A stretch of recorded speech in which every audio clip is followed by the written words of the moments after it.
Hey guys! Today, I'm going to show you a simple trick. How to change your country on your Android device. So, let's get started. First things first. Open your mobile settings. Now, it's time to change your country. It depends on your Android phone, you might find the region option right away. But if not, don't worry, I'll show you an alternative method. Next, tap on the search bar and type in keywords related to country or region. Let's try region. No luck with region.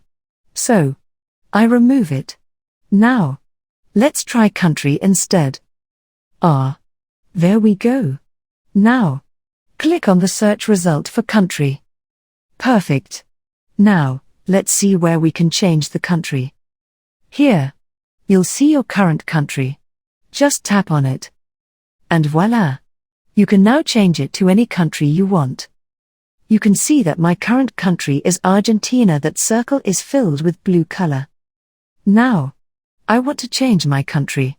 I want to select Australia. So I find it. I found it. So I click on it.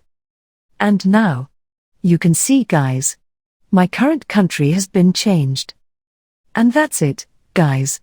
That's how you change your country on your Android device. If you found this video helpful, don't forget to give it a thumbs up and subscribe for more tutorials.